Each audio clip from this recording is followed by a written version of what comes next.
Jens, having been given a little bit of a scare, has breathing room once again, and a strike here pretty much sees him past the winning line.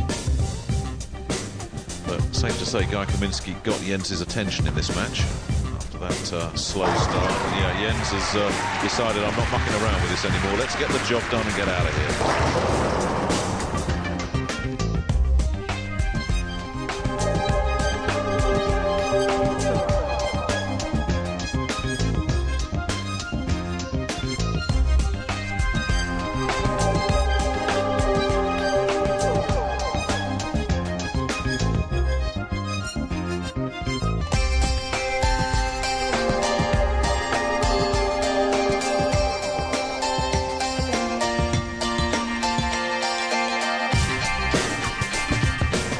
Got him, and he's got a chance of breaking the 500 barrier.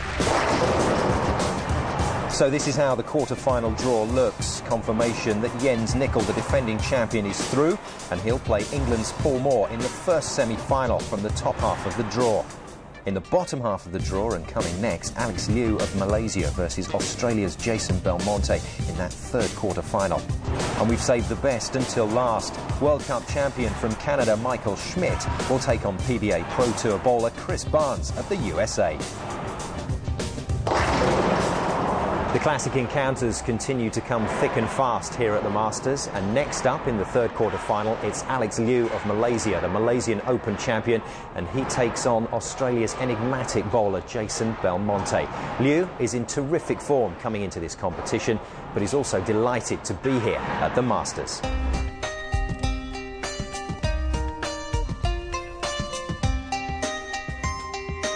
It's an honor to be here, actually, to represent Malaysia and bowl against the world top bowler. I'm pretty good now, because the last trip I just won my home ground Malaysia Open, so I'm onto it. We are actually one of the core spots in Malaysia, so we have a lot of young youth bowlers, all the adults, all are there, and then there's a lot of tournaments also. It's very challenging now because the young ones coming up very fast. So we as the old one have to keep up the same thing. Alex's opponent is distinctive in many ways, and the man that goes by the nickname of Hollywood is a showman down on the lanes. And his two-handed style simply adds to the appeal of watching Jason Belmonte in action.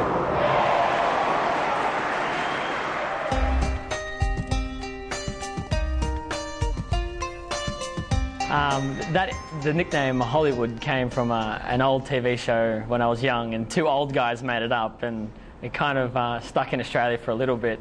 I don't really mind. I mean, I like it. Traditionally, my nickname is Belmo, which kind of makes more sense with my last name being Belmonte, but no, it's all for the fun of the game, and I enjoy it.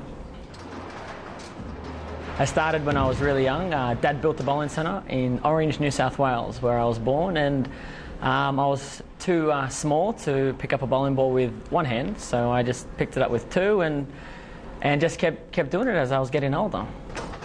Oh mate, it's something I look forward to. When I was told that I was invited again, I was extremely excited. I love this format, I love the lane, and of course the crowds are always good.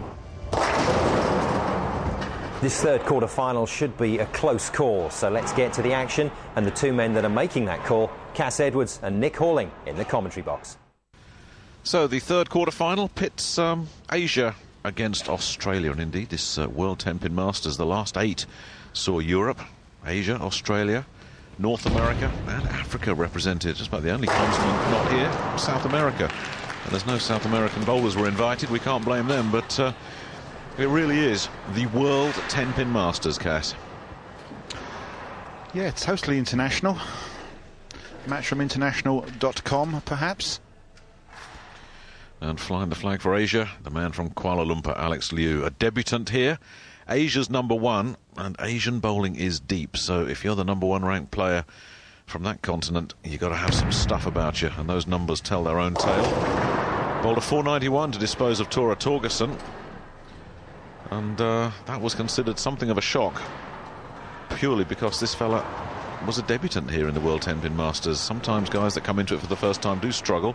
Not Alex, and not Jason Belmonte either, who made his debut here last year and had that unforgettable perfect game, the 300. If you've not seen him before, well, you're going to see a very distinctive style as he goes through his practice here.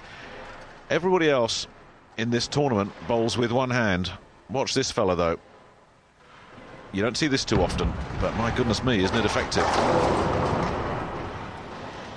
Manages to get so much rotation on that bowling ball using those two hands. There's no thumb in the ball. He's got two fingers in, but the thumb is out, and he uses both hands to twist that ball as it's pushed forward. Some fantastic rotation on it, and of course that responds in the back end of the lane, has power as it hits the pins. Bowled a 431 to aggregate to dispose of Zara Glover in round one. Might need to find a little bit more than that if he's going to get past Alex Liu, but very capable of doing just that.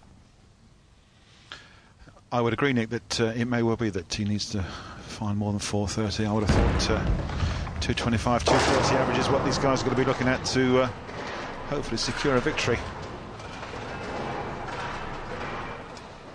No easy matches in the World 10-pin Masters.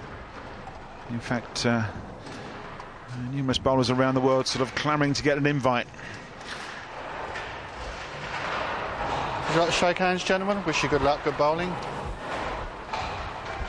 Alex to start. Bernie White, our match referee, the authority figure here. This is no democracy at the World 10-pin Masters. Nothing happens till Bernie says play.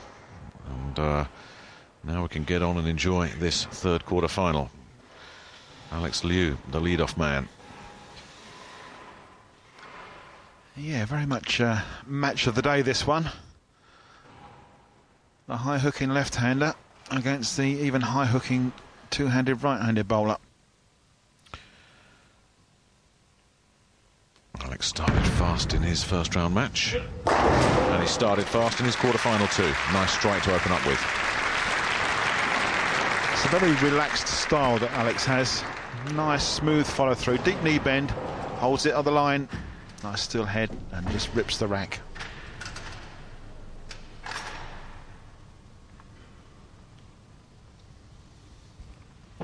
Slightly contrasting style here from Jason Belmonte. Not seen too many players, Cass, and I've not seen as many as you, but they get so much action and rotation on the ball as Jason. It's ripped through there, but he's left himself a split. It's all very well getting the power and the rotation. You've got to have the accuracy to go with it. Yeah, and that's quite an unusual leave, actually, for a right-handed bowler. It's just so much power going through high through the head pin there. It's the 4, 6 and the 9.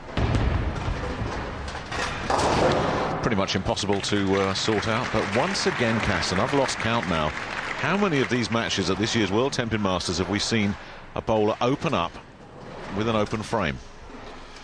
Well, as you say, it's if they're going to have it, get it out of the way first, get it behind them, draw a line underneath it and start again. But yeah, after 5 or 10 minutes practice and a few extra practice balls, to throw a wild one like that and have an open frame to start with is just not what these guys want.